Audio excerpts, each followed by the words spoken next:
great. Okay. I'll be interested if you actually learn anything new from me or if it's much of the same. We'll see. Okay.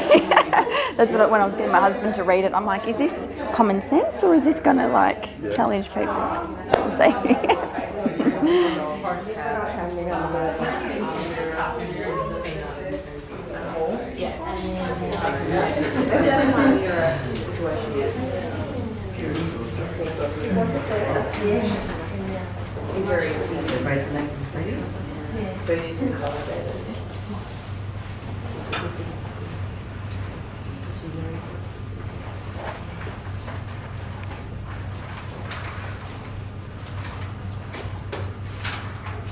We're just waiting for a few more. So.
Thank you. It's really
Get started? Okay. 7? I can't stand there any longer. Yeah, no worries. No worries. People can come in, yeah? Yeah, some can come in later. Yeah, sure.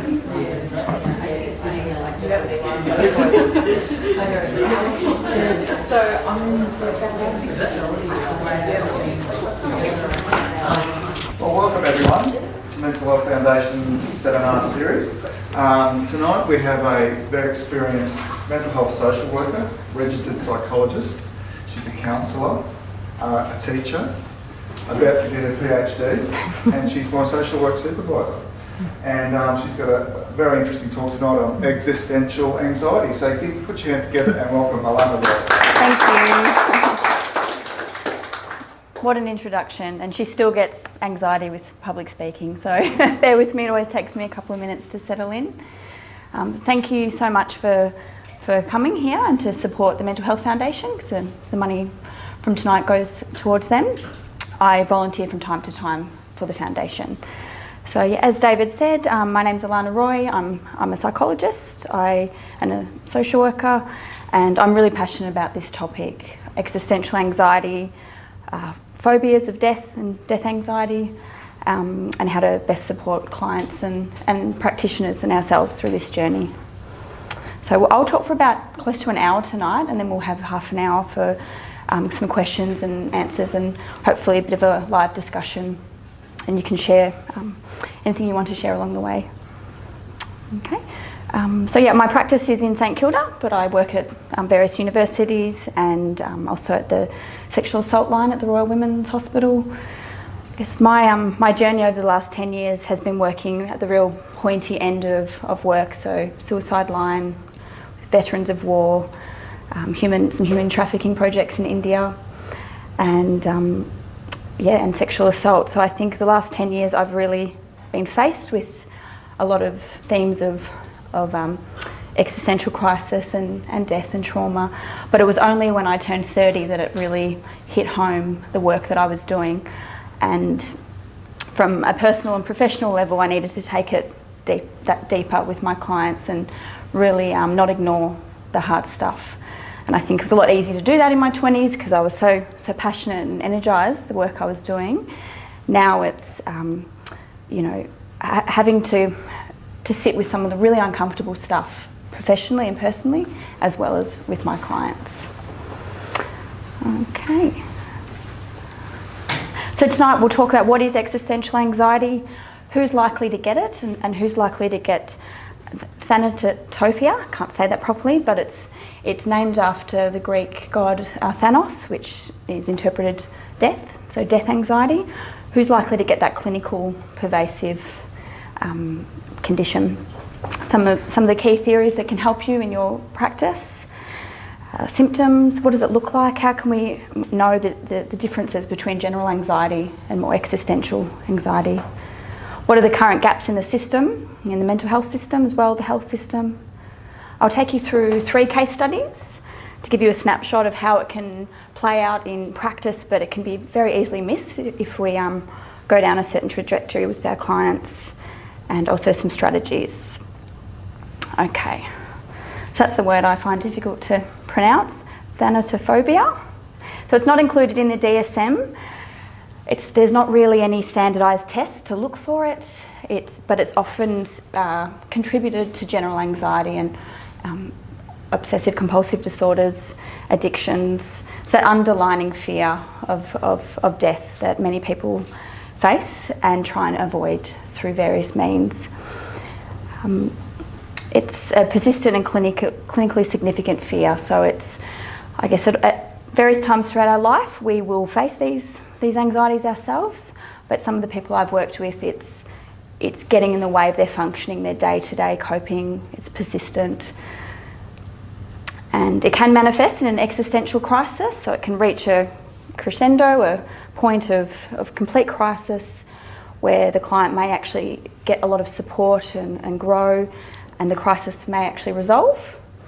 Or I've worked with people where the fear it's pervasive and it's quite consistent throughout the lifespan. Okay, so it really stems from the fear, that fear of the unknown.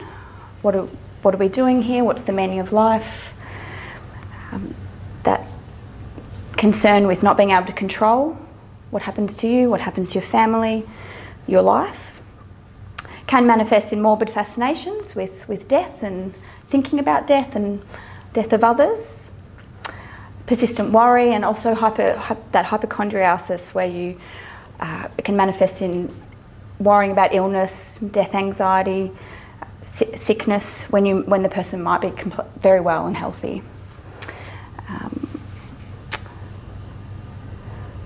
And also with existential crisis and thanatophobia, many people cover that void or that feeling of death anxiety with addictions, with various means, whether it's alcohol, sex, gambling, that inability to live in the here and the now and deal with the plight of what humanity faces, and that constant avoiding and filling that space with things that are maladaptive and unhelpful for the person. So as I mentioned, the majority of people experience existential anxiety at some point in their life, but the clinical levels is what I'll be talking about today as well. We know from the literature that for children, normally they start questioning death and the meaning of life as young as 4, when they get that sense that the world around them is not as safe as they once thought it was from inside their home. They're exposed to media, they're exposed to world religions, different cultures at kinder. Children as young as 4 get that sense of they're not mortal, they're not going to live forever. And it tends to quieten and ease off in primary school, and it can peak in adolescence. Oh, there's a section on adolescence we'll focus on a bit later.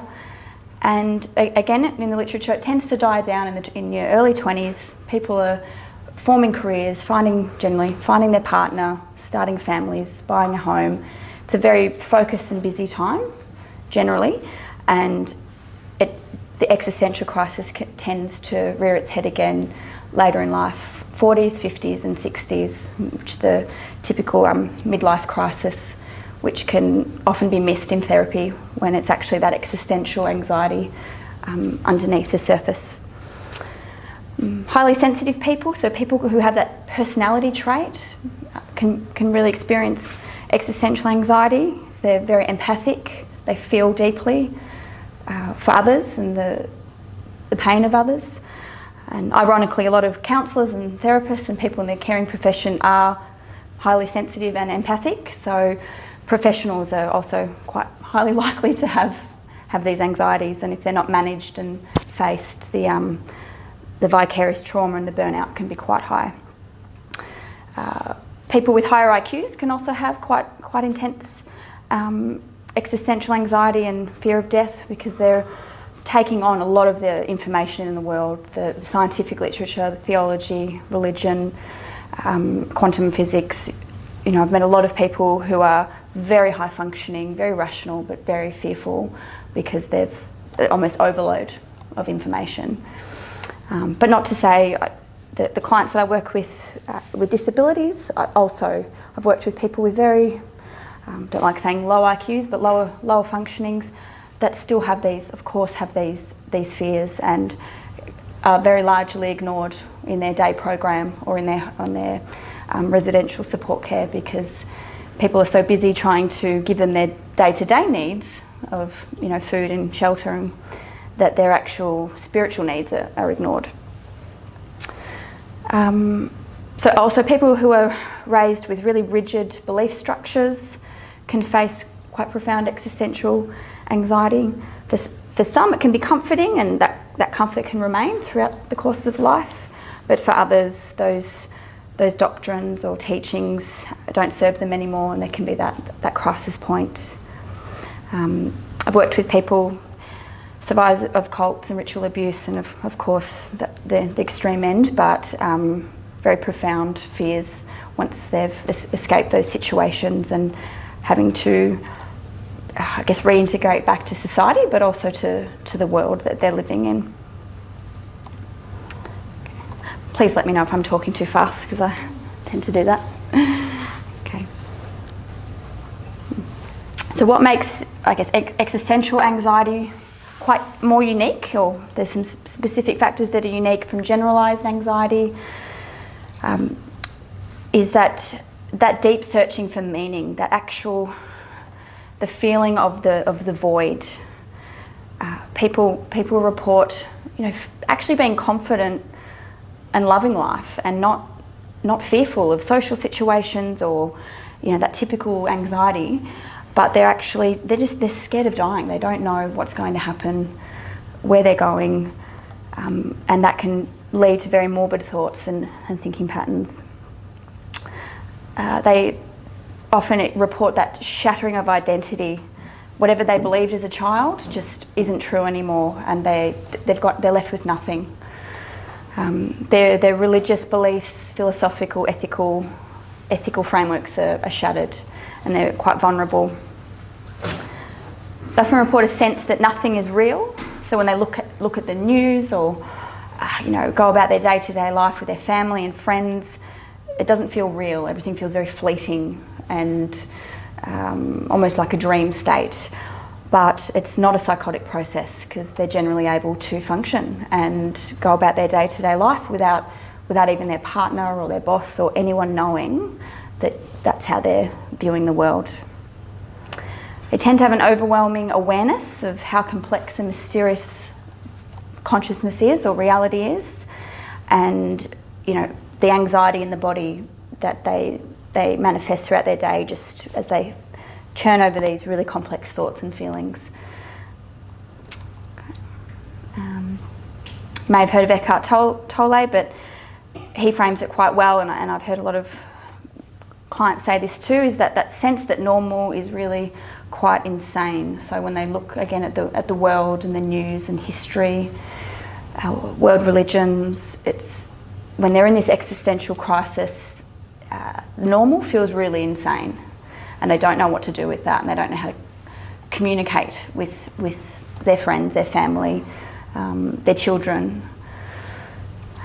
That deep incessant searching for science, religion, spirituality, it can really open their mind to social media and the internet and literature, but it can be really unsettling, and it can become quite obsessive. There's an increased heightened vulnerability, that wanting to know the answers, wanting to know the unknowable, and in therapy often wanting their practitioner to give them some rock solid answers to help alleviate their symptoms. Persistent awareness of mortality and the fragility of life. They can tend to really struggle to connect with superficial people or situations. And that can, for young people, it can manifest in real thrill-seeking behaviour. That mainstream vibe isn't enough for them. They want to feel alive, or they want to feel close to death. They're really, really tempting fate. People who tend to go through the existential crisis and come out the other end report that sense of ego death, the death of old ways of being, looking at the world, how they saw their family, their church, their identity, almost like an internal death. But they're well and they're alive. It feels quite metaphorical, but also physically quite literal. The anxiety can be that intense that it actually feels like that part of them has died. And they tend to report, and this is in the literature of course, that the awareness of just how sick society can be, and that greatest, I guess, the need for social action, human rights. And this is coming out the other side of existential crisis, but it can bring that deeper sense of how am I going to be in the world? What do I want my life to entail, and how can I be more ethical? Okay. So Irving Yalom, you may have heard of him, is a psychiatrist from America who specialises in existential crisis and fear of death. He's an atheist himself, but he spent his lifetime talking about how to make meaning and purpose out of life. And for him personally, he writes about just his social life, and his long-term friends he's kept across his life have been his point of meaning and connection. But he writes about how we oscillate between senses of freedom in our life, when you're young and your children are playing, that real sense of freedom, to isolation, whether it's that midlife crisis and divorce. There's times of rich meaning, whether it's through children, through marriage, through work, travel, and meaningless when children leave the home. And as we oscillate between those factors, there's the overarching shadow of death, and it's whether people face it and find a way of making meaning, defining it, embracing it even. It will make it harder to oscillate between those patterns, and without it becoming a pathology, anxiety, depression, addictions, and I guess that fear of death, what we're talking about today. So as I mentioned, it's less present from 6 years old clinically to puberty. There's a bit of a break there. So young children in primary school tend to be okay. In saying that, I've worked with a lot of grade ones, preps and grade ones that experience death anxiety. So I would say that transition can be quite overwhelming for young kids, and they can hear a lot in the playground, and if it's squashed and minimised, if parents dismiss it, the really smart ones tend to be very anxious. And I've worked with a girl who had death anxiety, persistent, pervasive, every day, every night, and she was 6. So, but it tends to be a break between 6 years old and puberty. And as I mentioned, in adolescence, that preoccupation with death can simmer for many adolescents through risk-taking, through video games, that the violent kind of content that tends to be normalised in video games is often said to be that subconscious level of teenagers really confronting death and facing it. Also through drugs, fantasy, whether it's through books or through stories, horror films, that real graphic content that teenagers tend to lean towards.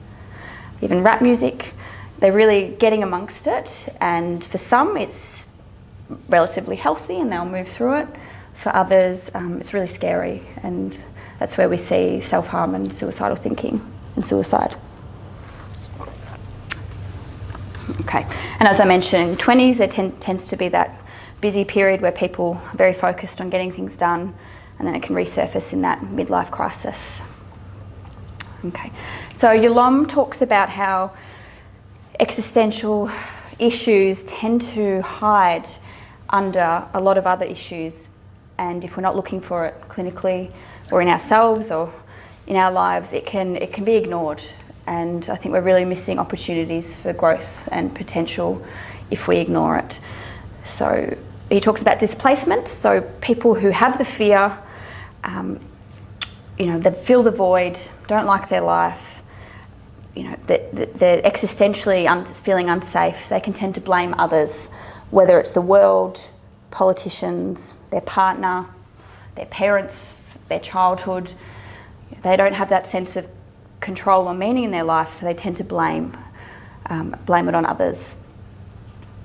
It can manifest in compulsivity, so compulsive behaviours through addiction, drug addiction, irrational thoughts and behaviours, chasing one thing to the next, so that not stopping and facing the fear, that constant chase, which I think the Western society is very much a part of. That busy life, have to be on social media, have to be doing something, chasing the next thing and avoiding the void. Another one is remaining in dysfunction. So people that are miserable in their marriage, in their job, they might have unrealistic worldviews that they're still holding on to from childhood, but they don't know what to do with them, and they're stuck and just not enjoying life. Constant search for love, which can manifest in people just from one relationship to the next, trying to get the deeper connection, that fear of being alone, and so just going from one connection to the other. He talks about existing in the eyes of others, so people living vicariously through their children or through their partner, not having their own identity in the world, their own existential framework, feeling lost, so they put all their attention into someone else or something else. There's also the ultimate rescuer mentality, which he uses the example of people that might potentially be in religious affiliations and have that identity that I'm saved, I know what the meaning of life is, I know what my beliefs are, I've got this knowledge, other people don't. That sense of safety, which I'm not knocking, but when that sense of safety is shattered, that's when people tend to come undone. And putting the other people's needs first. So practitioners can do this. I've worked with people who would never talk to a client about death or existential issues because they don't want to themselves. I've worked with people that have worked with terminally ill clients and still have managed to avoid those conversations because they've focused the intervention around, the family or the will, or skirted around the edges without actually having those heart-to-heart discussions. So it's just avoiding existential discussions. Okay, so what we've noticed is the gaps in the Australian context, in the Western Australian context, is that few professionals are willing to ask about existential anxiety, fear of death anxiety. I didn't really start exploring it properly until the last couple of years, even though I had worked, as I said, in human trafficking, people who had been, had faced, near-death experiences, sexual assault. It wasn't really addressed, and I look back and go, how did I work in those settings in trauma and not ask them how did they, what is their framework? How did they, when they experienced that, what is their, I guess, belief system around that? How do they make sense of it? And I would have done it in some way, but not specifically, clearly, so that there's that open and honest discussion around it. And there's a lot of professionals out there that are doing the same because of their own systems of death denial, which we call that. You don't talk about it, then you don't actually have to face it yourself. We know that atheism and the medical model can dominate the mental health system, medical system. These are pretty general statements. It's not like that everywhere, obviously. Some amazing palliative care places, but I guess when you compare our systems to other cross-cultural examples, which I'll talk about a bit later, it's a very reductionist medical model. Not a lot of room for people wanting to talk about the soul, spirit, metaphysical, you name it. We tend to avoid it. Existential issues and crisis, death anxiety doesn't really fit in the Medicare model. 10 sessions with a psychologist doesn't really tend to. It's an unravelling process over years. Generally, if there's a crisis or a grief and loss, takes a lot of time. So people either have to pay or they find it elsewhere. Also difficult to treat. They've researched clinically. It's very difficult to treat and doesn't have the best treatment outcomes because it is you can't give answers. It's not as simple as CBT having unhelpful thinking styles. This is tapping into the mystery of life and humanity. So it requires a whole mix, a therapist or a team of people that are willing to talk philosophy, theology, science, motion focused therapy, mindfulness, a whole eclectic model, which it takes a lot of time and energy for both the practitioner and the client. Yep, and as I mentioned, there's very few tools that specifically focus on death anxiety at that clinical level. Generally, it's there might be one or two scales embedded within a general anxiety questionnaire, but not specifically a tool that's normed and focuses on this. So there's still a lot to know clinically what's going on with people. And as I said, we tend to not address it, we tend to put it into other areas. Okay, how am I going for time? Okay, good. Okay. So I have a couple of case examples. So this is mix some of the information up, but this was a 55-year-old married man with two children, two teenage children. His wife was a practicing Catholic, from quite a small Catholic sect. It's not quite very, very strict, and it's the name I can't remember, but it was a very strict Catholic context, which he was okay with many, many years ago.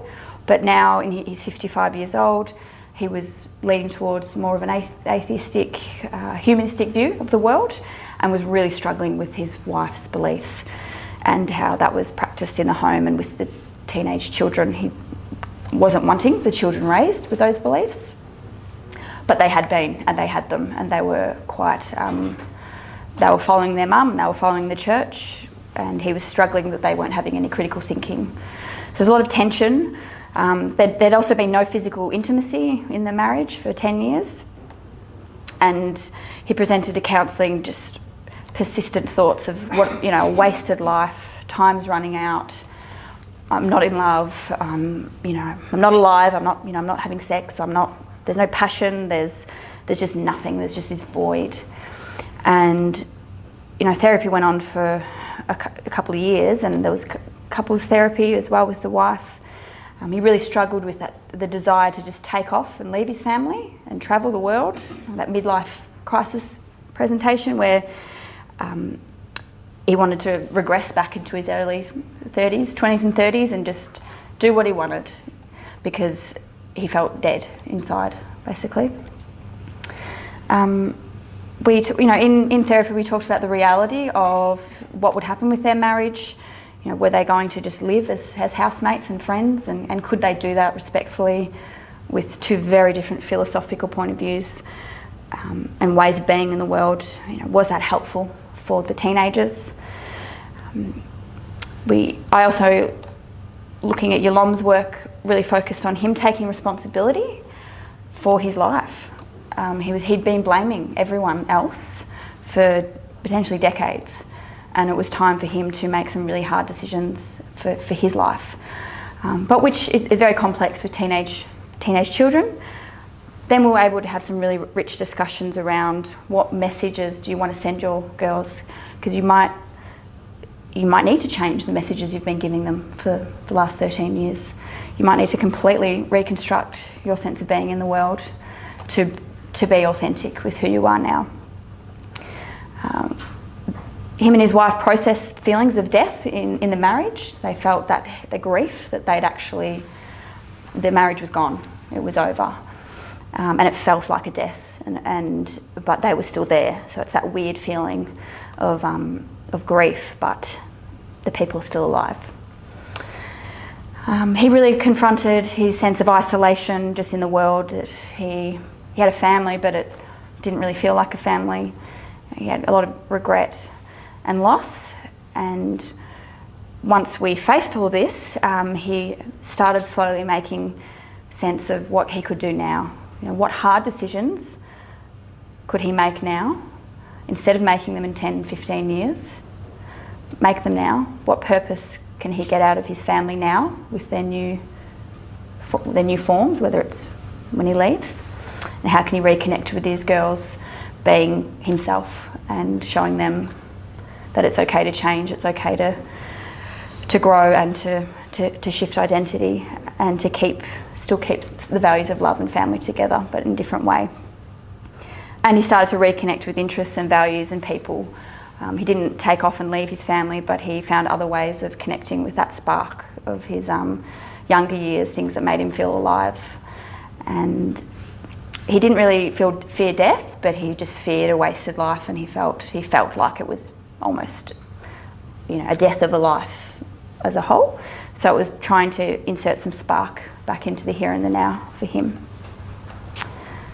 Okay. Next example is a 16-year-old teenager, and this is a really common one for me. What I work with is for childhood survivors of sexual abuse who don't get the validation and the support and love and care at the time of disclosure. So she was abused by a family member from 5 years old to 10 years old, which are meant to be the years you get a break from death, anxiety and existential issues. They're meant to be years of safety and the illusion of safety, and that was taken away from her. And there was no police involvement, there was no, it was silenced, it was minimised. So by the time she hit teenage years, the risk-taking behaviour, she had a void, she had a very deep void and that trauma. And what helped her out of that was sex, drugs and rock and roll, that feeling of having fun and being alive and living in the moment, which, a lot of teenagers do, but hers was at the very severe end, and we were really worried for her safety. She had that live fast, die young attitude. What is the point? I'm just going to have fun and live in the moment. She developed some self-harming fascination on the internet, because what we know obviously from the literature, when people are numb and feel ashamed and disconnected, self-harming can actually feel really good and make them feel alive when they are feeling quite dead inside. So helping her to understand that and supporting her around that. So the treatment, an example of this was emotion-focused therapy. So first and foremost, developing a really strong connection and rapport with her, helping her process what happened from years 5 to 10. educating her around that you didn't get that sense of safety that you deserved, and that is pretty crucial for development, and that it makes sense what you're doing what you're doing. That's normal given what's happened. How does she understand crime? A lot of people don't get the opportunity in sexual assault context to actually, do you think of it as evil? Do you think of it as wrong? What's your view philosophically and existentially around sexual abuse? Like, how that's happened to you, what do you make of it? And some really rich and meaningful discussions can come from that. Now, we explored, she dissociated a lot during the abuse, but it wasn't, the near-death experience that is publicised around, the light and the feelings of euphoria and, the good side of near-death. When she dissociated into the void. So those feelings, that blackness was trapped with her throughout her day-to-day life. And so when she was high or, having sex or acting out recklessly, that void was squashed. So helping her to understand all that. Being curious about what does she believe now? Like, how does she see the world? How does she see humanity? What makes her feel safe now? Who does she look up to? What does she value? Looking at harm minimisation, so not taking away any of her unhelpful patterns, just helping her, if she's going to take drugs, how can you do it safer? And just that basic psycho-ed around staying safe, staying alive. But also having those meaningful conversations around, well, what would suicide bring for you? What does death mean? Because with a lot of professionals don't want to have those discussions because they worry it's going to open up the risk. But you need to have those discussions. You need to ask, well, what does death mean to you? If you were to suicide, what do you imagine happening or happening to the people here? Or feminist therapy, of course. I'm a feminist. Is naming her abuse as it's a very personal experience, but it's a structural and political issue since the dawn of time, and helping her to redirect that shame to, if she's 16, she's going to be developing into, a young woman and a career, and helping her understand that there is a bigger context where some of this rage and shame, it can be put into really healthy, amazing work projects and relationships, and connecting her to role models and also group work, so that she has that sense of connection, that she's not alone, because there's just so many, I don't like the word victim or survivor, but there's just so many people out there that have had these experiences, and when you connect, that the existential anxiety can start to not be so intense when you found your home or you found your group of people that get you. Okay, yeah, last case example. So 25-year-old female teacher, married with a young child, so no previous mental health issues, general love of life and her work and the world. And after having her children, reached that clinical level, 6 months of persistent fear of death, really morbid thinking, persistent thinking about her own death and of others, imagining the deaths in quite graphic detail as she went about her day-to-day. Really intense sleep deprivation, because she was researching everything she could get her hands on, paranormal activity, psychics, science, everything she could get her hands on to try and find the answers. She also had a really intense fear of hell, which she didn't realise until this situation occurred, but it sent back to her early childhood of being raised in a church that talked about hell a lot. And then that manifested in this existential crisis, real tangible feelings of hell and fear, and anger towards her parents and her religion and her just the world in general. So traditionally, I guess I would have worked with this thinking, is it postnatal anxiety, young mum, new child, and a lot of doctors and a lot of professionals would think, go down the path of not sleeping. There's a high anxiety, potentially medicate to get the sleep happening again. but there was, you know, bigger existential issues here. And this person wasn't unwell in the sense of mental illness. There was no trauma, just the love of life and having a family and a baby had just caused the existential crisis.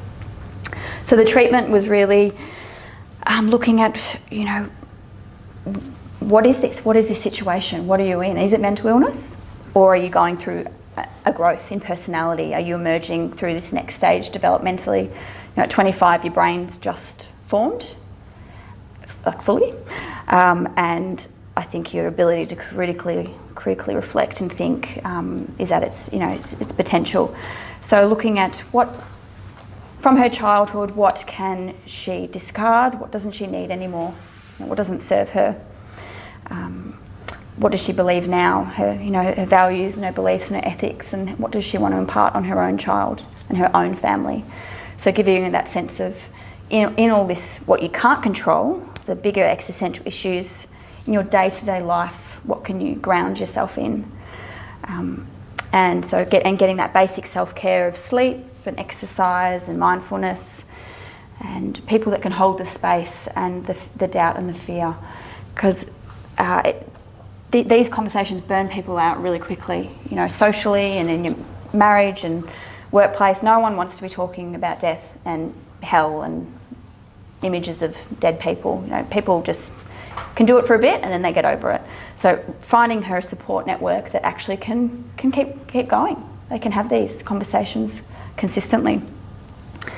And there was, you know, some medical, short dose of medical intervention just to bring her sleep pattern back together. Okay. So only a couple more slides and we'll finish up. So I guess it's important to let clients know, or friends, family, even in the most, you know, painful, frightening moments of an existential crisis or fear of death, that often there's a deepening and a maturity that is happening. You just can't see it yet. There's depth and wisdom that's emerging. You can say that to a 7-year-old, you can say that to a 16, 80-year-old, it doesn't matter. It still applies. It's you, from trauma, from pain, from facing your fears often comes the greatest growth. There's often an awareness and a greater appreciation for relationships. So that inability to tolerate mainstream society or watch the news or have superficial conversations, once you can get past that discomfort and that's, I guess, the pathology around that makes it quite awkward and difficult to be in the world, you can actually develop even deeper, more connected relationships with the people you choose to have in your life. You know, it increases interest. Some people end up changing careers, moving countries, really seizing life, really, and it wouldn't have happened if they hadn't have gone through this crisis. They would have probably plodded along for another 10 years, and it can be quite a blessing to get that shock to the system to move you forward in what you need to do in life. Can also release of unhealthy ways of thinking. So people who might have been raised in really rigid belief structures, when they're shattered, it can be very frightening, but it can open up amazing possibilities of what you can form for yourself, new ways of thinking and being in the world that you're comfortable with, not because the priest or your mum or your culture told you to. So refocusing on purpose, that what do you want to do, who do you want to be, what's meaningful, what's ethical to you, what legacy do you want to leave. And that greater ability to wrestle with uncertainty and doubt and to sit with it. And I think that's where a good therapist, that depth psychology or existential frameworks really doesn't give answers, and really helps that person be able to sit with really uncomfortable feelings without going for drugs or advice, but just really feel it and sit with it. So some just basic tips as practitioners, or even just people in general, which it sounds really common sense to refrain from minimising people's feelings, but it's so common, particularly, sorry if there's any GPs in the room, but GPs or just those entry points into a system where there's a really quick assessment. It's a really meaningful assessment, and it's the entry point for that person. It can be really dismissive, to say things like, you're young, you're well, you're healthy. If someone's got more, a clinical levels of death anxiety, that doesn't mean anything to them. They're facing death, they're seeing death, they're experiencing it. So you need to have that awareness of how real it is for them. Also, don't assume mental illness, because a lot of these people are really well and they're really educated and they're really engaged with life, and the actual, their intelligence and their love of life can actually tip them over the edge into some pretty big crises as well. When assessing OCDs or depression, postnatal depression, ask what's your belief system, what's your culture, you don't have to use the word existential framework, but the young mum who's got postnatal depression might just be overwhelmed with how much she loves her child, and that's a massive surprise to her. That's existentially thrown her into oblivion of, oh my goodness, one day I'm going to have to say goodbye to this person that I've just created. And I think there's that tendency to medicate and go down the mental illness path when it's a human experience that really needs to be talked about. Don't assume because they fear death that they are at a lower risk of suicide. I mean, I don't have any statistics on that, but I've talked to some youth at the community school that I work with. They fear death, but they would like to know how and when they will die, and they've had no control in their childhood because of their families and their abuse. So that's one thing that they would like to have control over. So I think it's taking it serious even if they're really fearful of it. Refrain from giving too many answers, because people need to be encouraged to sit with the discomfort and sit with the unknown, and really share in the discussion of the mystery, and question together in practice, and allow them to question you and be open to some tricky questions. I've had young people, that 6-year-old in that primary school, straight up, are you scared of death? What do you think's going to happen? And this is in a really upper class area, great family, and she's just petrified of dying. And you've got to be ready for those hard questions. Okay, so embrace the mystery, validate and normalise. We're all in this together, yet we're all in this on our own as well. Human experience, but it's a very isolating experience. Develop cross-cultural existential literacy, so have an awareness of what happens in other cultures and contexts with dying and death. If you're working in really multicultural settings, how does death play out in those cultures? And I'll talk more to that in a moment. Connect with people and services that can hold the space, whether there's actual death cafes popping up where people get together and have coffee and talk about their fear of death, and it's philosophy, and there's like a bit of a support group for them. There's chat rooms online for thanatophobia, so there's you Google that, and there's people just sharing how scared they are and different strategies to get through it. Of course, helping people to explore religion again. They might hate their religion and be scared of going to hell, but encouraging them to tap into what the progressive people in their faith are talking about now. And is there a way that they can heal from their trauma of the church by meeting people that are actually doing it well in today's modern times? Also put this in refer to atheism resources. There's some, for people who had that fear of hell, I refer to the Four Horsemen, who is I'm going to forget their names now, Sam Harris, Richard Dawkins, I'm going to forget the other two. Very easy to find on the web.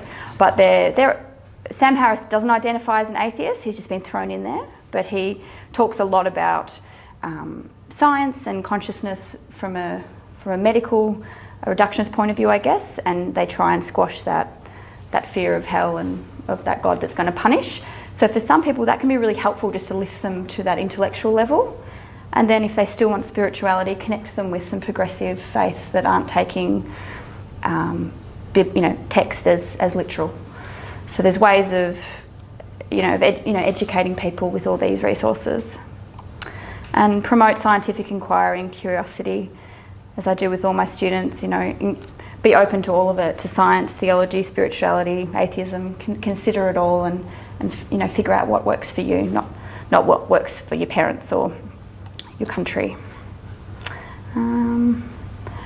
Eckhart Tolle's fantastic. You've probably heard of him, podcasts and videos. Brene Brown, she does a beautiful TED talk on the power of vulnerability. So it's particularly good for survivors of abuse and probably females. So it's just developing your awareness of your vulnerabilities, but also the power that comes with knowing what makes you vulnerable and what makes you cry and what makes you scared. And when you know what it is, you can have more, not control, but more like a sense of who you are and how to manage yourself in those situations. Highlight that often when you go through these existential crises and you experience the death of an ego or an identity, you will grow and you will mature. And how am I going for time? Okay. So there's a writer called Thomas More who I love and I had the privilege to speak to. He's an American author. He's in his 70s now. He's written books like The Dark Night of the Soul, Care of the Soul, Religion of One's Own. He was originally a Catholic monk, priest, and then almost became an atheist and then went back into theology and philosophy and is now... He talks about having a balance of soul and spirit in your life and cultivating that richness. And you can do that as an atheist or agnostic or religious.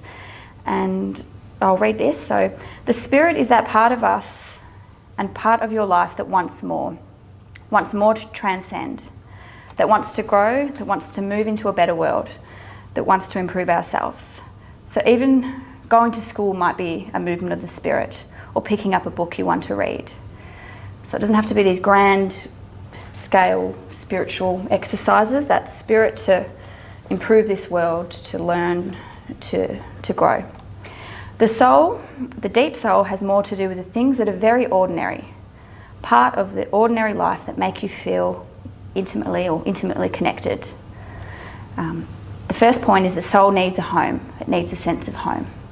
So when I work with clients, I try and get a sense of where do they have a balance of soulful things, you know, a home, a family, intimacy, might be children, pets, partner, you know, objects in their home that are, you know, really soul. When you walk into someone's home, you feel there's a home, there's a soul here, soulfulness.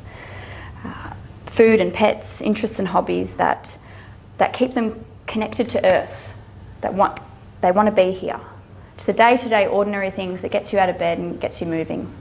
Nothing grand, but if you've got lots of those things, your life can become quite rich and soulful. But if you have too much meaning and too much soul, people can burn out and also have existential crisis. You need to have that balance of disconnecting. So that's actually disconnecting from your children, your love for your children or your partner, you know, or your home, your family, and actually, you know, meditating. That ability to disconnect from the world so that you can actually go back to it and feel refreshed and energised.